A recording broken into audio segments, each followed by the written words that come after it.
Bismillahirrahmanirrahim. Assalamu alaikum students. I hope you are doing good.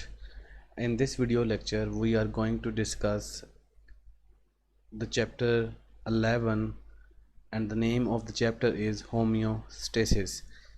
This is a chapter of class 10th. Let's start.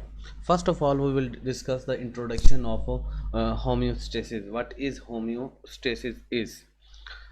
Homeostasis क्या होता है आपके पास? Basically maintenance of internal condition of body at equilibrium, यानी कि human body की internal condition को maintain करना या बॉडी की इंटरनल कंडीशन को मेंटेन करना, ठीक है, डिस्पाइट इन्वायरमेंट में जो भी चेंज आ रहा हो, ठीक है, इसको क्या कहते हैं? होम्योस्टेसिस। यानी कि अगर और आसान अल्फाज में बोला जाए और एक एग्जांपल के थ्रू अगर इस बात को समझाया जाए तो इस बात को ऐसे समझें कि जैसे ह्यूमन बॉडी है उसका इंटरनल टेम्परेचर 37 डिग्री सेंटीग्रेड होता है, यानी 98.6 डिग्री फ़ारेनहाइट होता है, ठीक है। तो इसमें थोड़ा सा भी फ्लैक्चुएशन आ जाए तो आपको क्या हो जाता है? फीवर हो जाता है, ठीक है। जैसे 37 से आप 38, 39, 40 की तरफ जाएंगे तो आपका टेम्परेचर बॉडी का ज़्यादा होगा, इंटरनल बॉडी टेम्परेचर ज़्यादा होने से आपको फीवर होता है, ठीक है। तो इस तरह होमोस्टेसिस क्या है? होमोस्टेसिस आपकी बॉडी की इंटरनल कंडीशन को मेंटेन करने का नाम है, ठीक है। जिस तरह आपके पास 1 लीटर ऑफ ब्लड के अंदर 1 ग्राम ऑफ ग्लूकोज लेवल होता है जो कि होमोस्टेसिस क्या करता है? मेंटेन करता है, ठीक है। इसके बाद आपके पास होमोस्टेसिस जो होता है आगे further the following are the same processes of homeostasis. Homeostasis के अंदर हम कुछ स्टेप्स को पढ़ने वाले हैं, ठीक है, जिनमें ऑस्मो रेगुलेशन आ जाता है, थर्मो रेगुलेशन आ जाता है और एक्सक्रीशन आ जाता है। अब ऑस्मो रेगुलेशन होता क्या है? देखें, बॉडी के अंदर डिफरेंट मेटाबोलाइट्स मौजूद होते हैं, ठीक है, जिनमें सॉल्ट्स, वाटर, ठीक है, आइंस आइंस आइंस आ जाते हैं जिनको बॉडी से एक्सक्रीट करना या बॉडी में उनको मेंटेन करना बहुत ज़रूरी होता है। तो इसमें ऑस्मो रेगुलेशन क्या काम करता है? Osmoregulation maintains the concentration of water and salt in body fluid, जिनमें ब्लड और टिश्यू वगैरह शामिल होता है। यानी ब्लड और टिश्यूज़ के अंदर वाटर एंड सॉल्ट की कंसंट्रेशन को मेंटेन करना क्या कहलाता है? ऑस्मो रेगुलेशन कहलाता है। नेक्स्ट टर्म आपके पास आ जाती है थर्मो रेगुलेशन। क्या होता है थर्मो रेगुलेशन? बेसिकली आपके पास बॉडी की इंटरनल टेम्परेचर को मेंटेन करने का नाम है, because word thermo itself indicate करता है कि the term related to heat. तो basically maintenance of internal body temperature and any change in the environment which affects the functioning of enzymes. देखें, बॉडी के टेम्परेचर को मेंटेन करना thermoregulation कहलाता है। जैसे ही बॉडी के टेम्परेचर में चेंज आएगा, ठीक है, तो एंजाइम्स की एक्टिविटी में चेंज आएगा, ऑप्टिमम टेम्परेचर डिस्टर्ब होगा, पीएच ऑफ एंजाइम्स डिस्टर्ब होंगे, ठीक है, जैसे थर्मो रेगुलेशन भी क्या हो सकती है? डिस्टर्ब हो सकती है, ठीक है। एक्सक्रीशन क्या होता है? इन दिस प्रोसेस मेटाबोलाइट्स, जो मेटाबोलिज्म प्रोसेस के दौरान में जो आपके पास मेटाबॉलिक वेस्ट बनता है, इसको एलिमिनेट करना ताकि इंटरनल कंडीशन ऑफ बॉडी को मेंटेन किया जा सके, प्रोसेस क्या कहलाता है? एक्सक्रीशन कहलाता है। ये तमाम प्रोसेसेस इक्विलिब्रियम पे होते हैं, ठीक है, ताकि बॉडी के इंटरनल कंडीशन को क्या किया जा सके? मेंटेन किया जा सके। I will repeat it again. What is homeostasis? Homeostasis basically is the maintenance of internal condition of body at equilibrium। Body की इंटरनल कंडीशन को इक्विलिब्रियम पे मेंटेन करना डिस्पाइट इन्वायरमेंट के अंदर कोई भी चेंज आ रहा हो, इसको क्या कहते हैं? होम्योस्टेसिस कहा जाता है, ठीक है। For example the temperature of human body 37 degree Celsius है, इसको मेंटेन किया जा रहा है होम्योस्टेसिस के थ्रू। इसी तरह 1 लीटर ऑफ ब्लड के अंदर 1 ग्राम ऑफ ग्लूकोज मौजूद है, इसको मेंटेन किया जा रहा है होम्योस्टेसिस के थ्रू। इस तरह होम्योस्टेसिस को 3 डिफरेंट स्टेजेस में डिवाइड किया गया है। One is known as osmoregulation, second is known as thermoregulation and third is known as excretion. Thermoregulation क्या होता है? बॉडी में मुख्तलिफ किस्म के आइंस और मेटाबोलाइट्स मौजूद होते हैं, जिनमें वाटर, साल्ट, पोटाशियम आइन, कैल्शियम आइन, ठीक है, इस तरह के डिफरेंट आइंस आपके पास मौजूद होते हैं। इनको मेंटेन करना, maintenance of water and salt in body fluids क्या कहलाता है? ऑस्मो रेगुलेशन कहलाता है। थर्मो रेगुलेशन क्या होता है? बॉडी के टेम्परेचर को मेंटेन करना, क्योंकि टर्म इटसेल्फ थर्मो है, थर्मो का वर्ड जो है वो हीट से रिलेट करता है, यानी थर्मो का मीनिंग हीट होता है। तो बॉडी के टेम्परेचर को मेंटेन करना क्या कहलाता है? Thermo regulation. और आप इस चीज़ को जानते हैं कि बॉडी के अंदर थोड़ा सा भी टेम्परेचर चेंज हो तो एंजाइम्स की एक्टिविटी डिस्टर्ब होती है, ठीक है, जिससे ऑप्टिमम टेम्परेचर भी कहा जाता है, जो ह्यूमन बॉडी के केस में 37 डिग्री सेंटीग्रेड होती है। एक्सक्रीशन, जो बॉडी के मेटाबॉलिज्म के दौरान में एक्सक्रीटिव वेस्ट प्रोडक्ट्स बनते हैं, उनको बॉडी से एलिमिनेट करना to maintain the internal condition at equilibrium is known as excretion. अच्छा, इस चैप्टर के अंदर हमने दो तरह की चीज़ें पढ़नी है, एक होम्योस्टेसिस इन प्लांट्स पढ़ना है, यानी प्लांट्स कैसे एक्सक्रीशन करते हैं, और एक पढ़ना है होम्योस्टेसिस इन ह्यूमन। तो फर्स्ट ऑफ ऑल डिस्कस करते हैं होम्योस्टेसिस इन प्लांट्स को। तो होम्योस्टेसिस इन प्लांट को जब हम डिस्कस करते हैं तो हमारी जो सब हेडिंग पहली आती है कि कैसे प्लांट्स कार्बन डाइऑक्साइड और ऑक्सीजन को बॉडी से रिमूव करते हैं। देखें, प्लांट्स के अंदर दो तरह के प्रोसीजर हो रहे होते हैं, एक सेलुलर रेस्पायरेशन हो रही होती है और दूसरी फोटोसिंथेसिस हो रही है। ठीक है, जो सेलुलर रेस्पायरेशन होती है वो सेल से रिलेट करती है, और फोटोसिंथेसिस आपके पास लीव्स के अंदर डे टाइम के अंदर हो रही होती है। ठीक है, सेलुलर रेस्पिरेशन जब बॉडी के अंदर होती है, सेल्स के अंदर डे टाइम के अंदर, तो वो उस दौरान में कार्बन डाइऑक्साइड प्रोड्यूस करते हैं। ये कार्बन डाइऑक्साइड फोटोसिंथेसिस के प्रोसेस के दौरान में यूटिलाइज होती है by the addition of water, जिससे ग्लूकोज और ऑक्सीजन क्या होती है, बनती है। अब कुछ कार्बन डाइऑक्साइड जो इस प्रोसेस में बनती है वो डे टाइम में तो यूज़ हो जाती है और कुछ यूज़ नहीं होती। ठीक है, इस कार्बन डाइऑक्साइड को बॉडी से रिमूव करना बहुत ज़्यादा ज़रूरी होता है। तो ये यंग स्टेम्स के अंदर, ठीक है, और लीव्स के अंदर कार्बन डाइऑक्साइड जो एलिमिनेट होती है वो स्टोमेटा के थ्रू क्या हो जाती है, एलिमिनेट हो जाती है। ठीक है, क्योंकि रात के वक्त कार्बन डाइऑक्साइड तो यूज़ नहीं होती, क्योंकि फोटोसिंथेसिस का प्रोसेस तो दिन के दौरान में हो रहा होता है। इसी तरह आपको जो यंग रूट्स होते हैं, इनमें स्पेशल जनरल रूट सरफेस होती हैं जिनको रूट्स हेयर कहा जाता है, इनके थ्रू कार्बन डाइऑक्साइड क्या हो जाती है, एलिमिनेट हो जाती है। इसी तरह ऑक्सीजन जो होती है मीजोफिल सेल जो फोटोसिंथेसिस के प्रोसेस में बनती है, ठीक है, वो सेलुलर रेस्पिरेशन के लिए इस्तेमाल हो जाती है। जो रह जाती है उसको ड्यूरिंग ऑक्सीजन जो होती है, ये ऑक्सीजन जो होती है mesophyll cell during day time तो यूटिलाइज कर लेते हैं। ठीक है, फिर ये बाय प्रोडक्ट फोटोसिंथेसिस का होता है। ठीक है, मीजोफिल सेल इसको यूटिलाइज करने के बाद सेलुलर रेस्पिरेशन में तो ये ऑक्सीजन को स्टोमेटा के थ्रू क्या कर देते हैं, एक्सक्रीट आउट कर देते हैं। इस तरह removal of extra carbon dioxide and oxygen होती है। मैं दोबारा रिपीट करता हूँ इस बात को कि होम्योस्टेसिस इन प्लांट के अंदर हम जो सब पहली हेडिंग पढ़ने वाले हैं वो removal of extra carbon dioxide and oxygen है। देखें, प्लांट्स के अंदर दो तरह के प्रोसीजर हो रहे होते हैं, एक हो रहा होता है सेलुलर रेस्पिरेशन और एक हो रहा होता है फोटोसिंथेसिस। सेलुलर रेस्पिरेशन सेल के अंदर डे टाइम में होता है, ठीक है, जिसके दौरान में कार्बन डाइऑक्साइड सेल के अंदर बनती है। जब वो कार्बन डाइऑक्साइड सेल से एक्सक्रीट आउट होती है by the process of diffusion, तो उस दौरान में फोटोसिंथेसिस डे टाइम में जब लीव्स के अंदर हो रहा होता है तो वो carbon dioxide along with water जो आपके रूट से आ रहा होता है, ठीक है, वो कंबाइन होकर ग्लूकोज और ऑक्सीजन बना देते हैं। ये ऑक्सीजन आपका बाय प्रोडक्ट होता है। ठीक है, अब ये कार्बन डाइऑक्साइड जब दिन के वक्त फोटोसिंथेसिस प्रोसेस में यूटिलाइज हो जाती होती है तो रात के वक्त सरप्लस होता है कि इसको बॉडी से एलिमिनेट कर दिया जाए, क्योंकि रात के वक्त कार्बन डाइऑक्साइड की ज़रूरत नहीं होती, क्योंकि रात के वक्त फोटोसिंथेसिस का प्रोसेस नहीं हो रहा था। तो लीव्स और जो यंग स्टेम्स होते हैं कार्बन डाइऑक्साइड को एक्सकेप कर देते हैं via the process of via through stomata. ठीक है, और जो यंग रूट्स होते हैं इनमें जर्नल रूट सर्फेसिस होते हैं जिनको रूट्स हेयर कहा जाता है, इसके थ्रू क्या कर देते हैं, वो कार्बन डाइऑक्साइड को एलिमिनेट कर देते हैं। जब डे टाइम में फोटोसिंथेसिस के दौरान में oxygen as a byproduct produce हो रहा होता है तो सेलुलर रेस्पिरेशन को कार्बन डाइऑक्साइड प्रोड्यूस करने के लिए यूज़ करता है। ठीक है, यूटिलाइज करने के बाद जब रात होती है उसकी कोई ज़रूरत नहीं होती तो मीजोफिल सेल्स स्टोमेटा के थ्रू इसको क्या कर देते हैं, एक्सक्रीट आउट कर देते हैं। नेक्स्ट बात करते हैं रिमूवल ऑफ एक्स्ट्रा वाटर की, कि बॉडी से एक्स्ट्रा वाटर कैसे रिमूव किया जाता है। देखें, we know that plants obtain water from soil, जो प्लांट होते हैं वाटर को सॉइल से लेते हैं। ठीक है, और and it is produce in the body during cellular respiration. Plant store करते हैं लार्ज अमाउंट ऑफ वाटर को in their cells for turgidity. ये आप चीज़ 9th क्लास में पढ़ चुके हैं कि प्लांट्स वाटर को स्टोर करते हैं ताकि वो अपने सेल को टर्जिट कर सकें। ठीक है, अब एक्स्ट्रा वाटर जो बॉडी से रिमूव करना होता है, ठीक है, जो टर्जिटी के अलावा एक्स्ट्रा होता है, ठीक है, उसको रिमूव करने के लिए वो एक प्रोसेस का इस्तेमाल करते हैं जिसको ट्रांसपायरेशन कहा जाता है। ट्रांसपायरेशन क्या होता है कि लॉस ऑफ वाटर होता है, ठीक है, इन form of loss of water होता है प्लांट की सरफेस से इन फॉर्म ऑफ वेपर। ठीक है, अब नाइट के वक्त तो ट्रांसपायरेशन नहीं हो सकती। ठीक है, क्योंकि उसकी वजह यह है कि प्लांट अपने स्टोमेटा को क्लोज कर देते हैं। ठीक है, if there is a high water in the soil, water enters the roots, water root से आता हुआ अक्मुलेट हो जाता है जाइलम वेसल्स के अंदर। ठीक है, जिस तरह हमारे पास ग्रास सच प्लांट सच एज ग्रासेस हैं। ठीक है, ये क्या करते हैं, ये वाटर को जाइलम वेसल्स के थ्रू ट्रैवल करवा के लीफ की अपर सरफेस के एजेस के ऊपर लेकर आ जाते हैं, ठीक है। यहाँ से the appearance of drop water on the tips और एजेस ऑफ द लीव्स होती है, जिसको क्या कहा जाता है, गुटेशन कहा जाता है, ठीक है।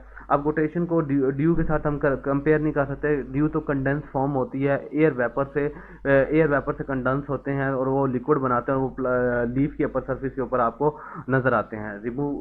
रिमूवल ऑफ एक्स्ट्रा वाटर को मैं रिपीट करता हूँ अगेन। देखें, आपके पास प्लांट्स जो होते हैं वो सॉइल से वाटर लेते हैं, ठीक है, और ये लार्ज अमाउंट ऑफ वाटर को अपनी बॉडी के अंदर यूटिलाइज करते हैं, सेल की बॉडी के अंदर यूटिलाइज करते हैं ताकि सेल को टर्जिट किया जा सके, ठीक है। जो एक्स्ट्रा वाटर होता है वो प्लांट्स रिमूव करने के लिए एक प्रोसेस का इस्तेमाल करते हैं जिसको ट्रांसपायरेशन कहा जाता है। ट्रांसपायरेशन क्या होता है? ट्रांसपायरेशन लॉस ऑफ वाटर होता है, ठीक है, प्लांट्स की सरफेस से in form of water vapours, ठीक है। अब ये वाटर वेपर्स के थ्रू जब वाटर को रिमूव किया जाता है, ठीक है, ये कैसे किया जाता है? देखें, नाइट टाइम में ट्रांसपायरेशन नहीं परफॉर्म हो सकती है, नहीं, डे टाइम में तो ट्रांसपायरेशन के थ्रू वाटर एलिमिनेट हो जाता है, ठीक है, लेकिन एट नाइट ट्रांसपायरेशन नहीं हो सकती, ठीक है, क्योंकि स्टोमेटा क्लोज हो जाते हैं, ठीक है। जब पानी रूट से ट्रैवल करके आता है, ठीक है, तो अकोमुलेट हो जाता है जाइलम वेसल्स में। अब जाइलम वेसल इसको फोर्स आउट करती हैं स्टेम की तरफ, ठीक है। स्टेम से ये लीफ की अपर सरफेस पे जो कॉर्नर्स के ऊपर स्मॉल पोर्स होते हैं, ठीक है, उनके थ्रू वाटर फोर्स आउट हो जाता है और टिप और एजिस के ऊपर आ जाता है, जिसको गुटेशन कहा जाता है, ठीक है। ये प्लांट्स का स्पेशल मैकेनिज्म है। जब डे टाइम के अंदर वो वाटर को बॉडी से क्या करते हैं, एलिमिनेट कर देते हैं जो एक्स्ट्रा वाटर होता है, ठीक है। अब इस गुटेशन को हम ड्यू से कंपेयर नहीं कर सकते। ड्यू तो कंडेंस फॉर्म होती है वाटर की, ठीक है। एयर वेपर जो एयर में मौजूद होते हैं, ठीक है, वो कंडेंस होते हैं जब टेम्परेचर कूल डाउन होता है और वो लिक्विड में कन्वर्ट होते हैं और प्लांट के ऊपर सरफेस के ऊपर वो हमें नज़र आता है, जिनको शबनम के कतरे भी कहा जाता है, ठीक है। अच्छा, अब इसकी बात करते हैं नेक्स्ट हेडिंग की, जिसको removal of other metabolic waste भी कहा जाता है, ठीक है। अब मेटाबॉलिक वेस्ट को बॉडी से कैसे एक्सक्रीट किया जाता है? ऑल दो ये हार्मफुल होते हैं जब प्लांट्स डिपॉजिट करते हैं इन मेटाबॉलिक वेट्स को, ठीक है। ये इनसॉल्युबल मटेरियल्स होते हैं, ठीक है। जैसे टोमेटो के अंदर कैल्शियम ऑक्सलेट डिपॉजिट हो जाता है, ठीक है, फाइन क्रिस्टल्स की फॉर्म में स्टेम्स के अंदर, लीव्स के अंदर। इनको क्या करता है टोमेटो, कैसे कैल्शियम ऑक्सलेट को बॉडी से रिमूव करता है। इस तरह इन ट्रीज़ के अंदर भी जब ट्री ऑटम का सीज़न आता है, ठीक है, तो ट्रीज शेड होने लग सॉरी जब ऑटम का सीज़न आता है तो लीव्स शेड होने लग जाते हैं। उनमें एक्सक्रीटिव प्रोडक्ट होता है जो ट्री से जब लीफ शेड डाउन हो जाता है, ठीक है, तो उससे फिर वो रिमूवल ऑफ एक्स्ट्रा वेस्ट भी क्या हो जाता है, एलिमिनेट हो जाता है। इस तरह अदर वेस्ट मटेरियल जो आपके पास आ जाते हैं वो रेजन्स होते हैं जो मौजूद होता है कोनिफर प्लांट के अंदर। गम्स होता है जो कि बाइकीकर प्लांट के अंदर मौजूद होता है जो वेस्ट मटेरियल है, ठीक है। रबर प्लांट के अंदर लेटेक्स होता है, ठीक है। मुसलेज होता है लेडी फिंगर के अंदर या कार्निवर्स प्लांट के अंदर मौजूद होता है, जिनको बॉडी से क्या किया जाता है, एक्सक्रीट आउट किया जाता है। इस डायग्राम के अंदर भी देखें तो ये आपको क्लियरली नज़र आ रहा होगा कि ये रबर प्लांट है, ठीक है, रबर ट्री है, ठीक है, जिससे लेटेक्स को क्या किया जा रहा है, रिमूव किया जा रहा है, जो कि एक वेस्ट एक्सक्रीटिव प्रोडक्ट है। आल दो ये हमारे लिए नुकसानदेह नहीं होते। इससे फॉर एग्जांपल अगर आपको किडनी स्टोन हो जाता है तो उसमें भी कैल्शियम ऑक्सलेट बॉडी के अंदर बनता है जो हार्ट स्टोन की फॉर्म में किडनी के अंदर डिपॉजिट होने लग जाता है, ठीक है। इस दौरान में डॉक्टर यही एडवाइस करते हैं कि आपको ग्रीन वेजिटेबल से इज्तनाब किया जाए, कम खाया जाए, क्योंकि उनके अंदर कैल्शियम ऑक्सलेट मौजूद होता है, ठीक है, जो फाइन क्रिस्टल की फॉर्म में किडनी के अंदर क्या होने लग जाता है, डिपॉजिट होने लग जाता है, ठीक है। नेक्स्ट बात करते हैं ऑस्मोटिक एडजस्टमेंट इन प्लांट की, ठीक है, कैसे कैसे प्लांट्स ऑस्मोटिक एडजस्टमेंट परफॉर्म करते हैं, ठीक है।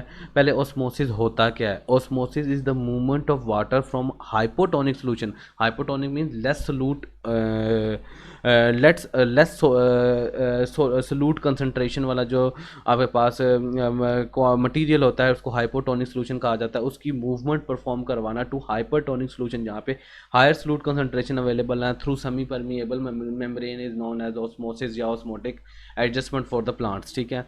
अब इसके अंदर 3 तरह की हम एडजस्टमेंट स्टडी करने वाले हैं, जिसमें हाइड्रोफाइट्स आ जाता है, जीरोफाइट्स आ जाता है और हेलोफाइट्स आ जाता है।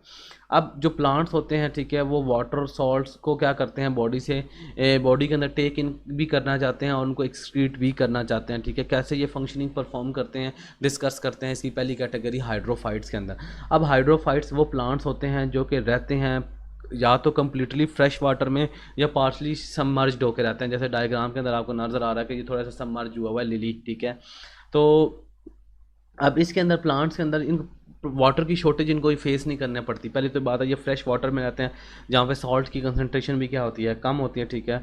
अब इनके अंदर ये डेवलप मैकेनिज्म होता है कि कैसे ये वाटर को बॉडी के अंदर टेक इन करते हैं और एलिमिनेट करते हैं। इनके ब्रॉड लीव्स होते हैं जिनमें लार्ज नंबर ऑफ स्टोमेटास मौजूद होते हैं, जिसके थ्रू ये वाटर को एलिमिनेट करते रहते हैं बॉडी के अंदर, बॉडी से आउट, ठीक है। जब ये एलिमिनेट करते रहते हैं, इसकी बेहतरीन एग्जांपल क्या है, लिली। दोबारा रिपीट करता हूँ, हाइड्रोफाइट्स आपके पास वो प्लांट्स होते हैं जो कम्प्लीटली या पार्शली सबमर्ज्ड होते हैं वाटर के अंदर, फ्रेश वाटर के अंदर। ये वाटर की प्रॉब्लम की शॉर्टेज फेस नहीं करते, ठीक है, क्योंकि ये फ्रेश वाटर में रहते हैं जहाँ पे सॉल्ट की कंसनट्रेशन कम होती है, ठीक है। इनके अंदर ब्रॉड लीव्स होते हैं जिसमें ग्रेटर नंबर ऑफ स्टोमेटाज मौजूद होते हैं, ठीक है। और वाटर लिली इसकी बेहतरीन एग्जाम्पल है, ठीक है। अब बात करते हैं ज़ीरोफाइट्स की। तो जितने भी कैक्टीज़ हैं ये सारे ज़ीरोफाइट्स होते हैं, ठीक है। प्लूरल फॉर्म में इसको कैक्टस कहा जाता है, ठीक है।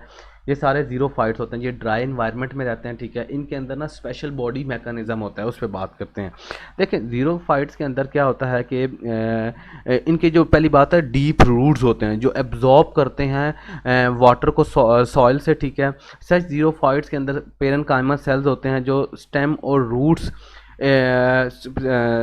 some xerophytes have special parenchyma cells in stem or roots in which they store large amount of water। यानी कि वो सॉइल से जब वाटर लेते हैं तो पेरेन्काइमा सेल्स के अंदर ये लार्ज अमाउंट ऑफ वाटर क्या कर लेते हैं, स्टोर कर लेते हैं, ठीक है। और इनकी स्टेम्स और रूट्स बहुत ज़्यादा जूसी होते हैं और वेट होते हैं, क्योंकि जाहिर सी बात है इन्होंने large amount of water soil से क्या करना होता है, एब्जॉर्ब करना होता है। इस वजह से इनके इस पोर्शन को जहाँ पे ये large amount of water store करते हैं वेट और वो जूसी रहता है, जिनको सकुलेंट ऑर्गन भी कहा जाता है, ठीक है। अब इनकी बॉडी से वाटर को कम एक्सक्रीट आउट करना होता है, क्योंकि ये जिस एनवायरनमेंट में रहते हैं वो ड्राई एनवायरनमेंट है, ठीक है। तो उसके अंदर ड्राई एनवायरनमेंट के अंदर अब इनके पास पहली तो बात है इनकी जो एक्सटर्नल सरफेस होती है, ठीक है, वो थिक होती है और वैक्सी कटिकल होती है, ठीक है, वैक्सी होती है, ठीक है।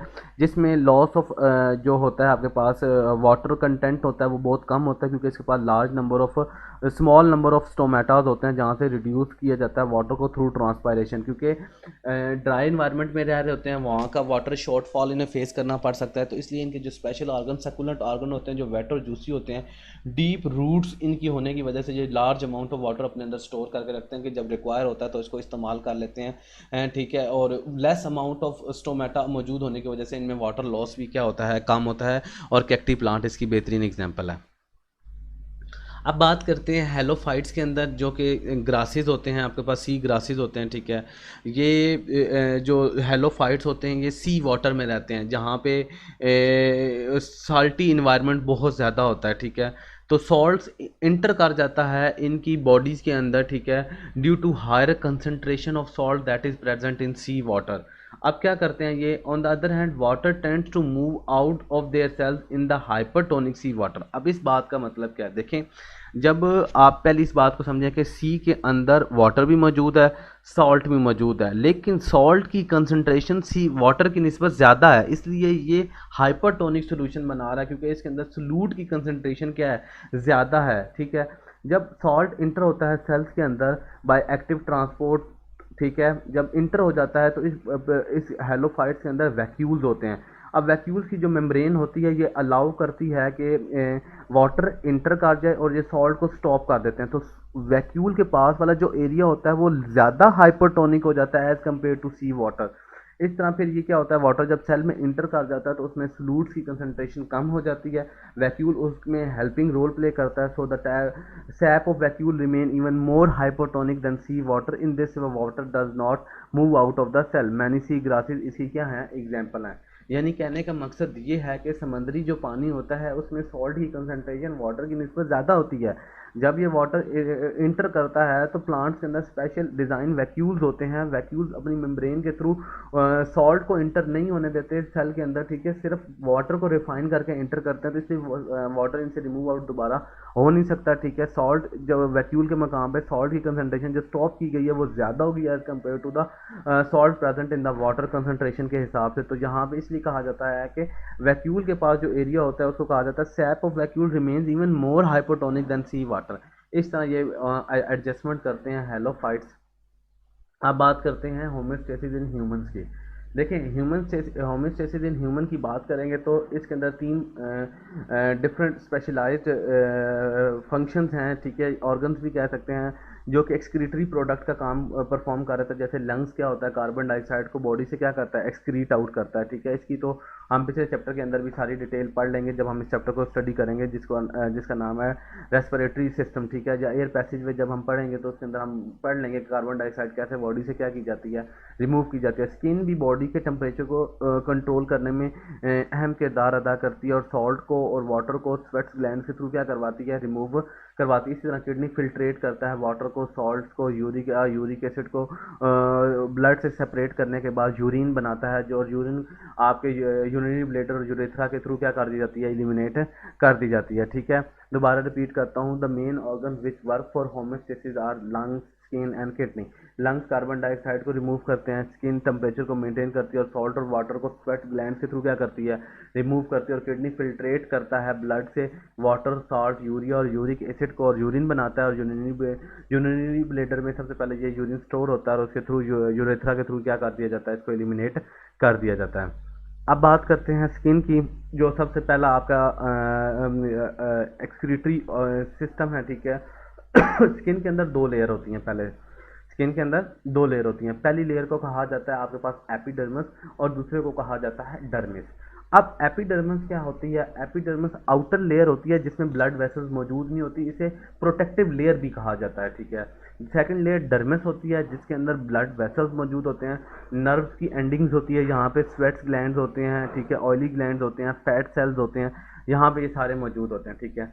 और ये बॉडी के टेम्परेचर को मेंटेन करने का काम करते हैं, ठीक है। इसी तरह ये जो मसल्स होते हैं, फैट सेल्स होते हैं, या जितने भी इसके अंदर मसल्स मौजूद होते हैं, ठीक है, जब ये कंट्रैक्ट करते हैं तो small muscle attach to hair, जब ये कंट्रैक्ट करते हैं तो गूस पम्प्स आपकी एयर के आपकी जो एक्सटर्नल एपिडर्मिस लेयर होती है इसके ऊपर गूस पम्प्स शो होते हैं, ठीक है, जो इंसुलेटिंग ब्लैंकेट ऑफ एयर बना देते हैं, ठीक है। और स्किन आल्सो कूलिंग इफेक्ट भी प्रोड्यूस करती है। जब बॉडी से स्वेट ग्लैंड्स के थ्रू स्वेट एलिमिनेट हो जाता है तो स्वेट एलिमिनेट होने के बाद वहाँ का टेम्परेचर डाउन हो जाता है, ठीक है, मेटाबॉलिक वेस्ट रिमूव हो जाता है, तो आपको सेंस ऑफ कूलिंग क्या होती है, फील होती है। Thank you very much. This was all about homeostasis in plant and introduction to homeostasis in humans. In the next coming lecture, we will discuss about human urinary system along with the functioning of kidney and osmoregulation of kidney. Do subscribe my channel, like the video, and do share with your friends. Thank you very much. Allah Hafiz.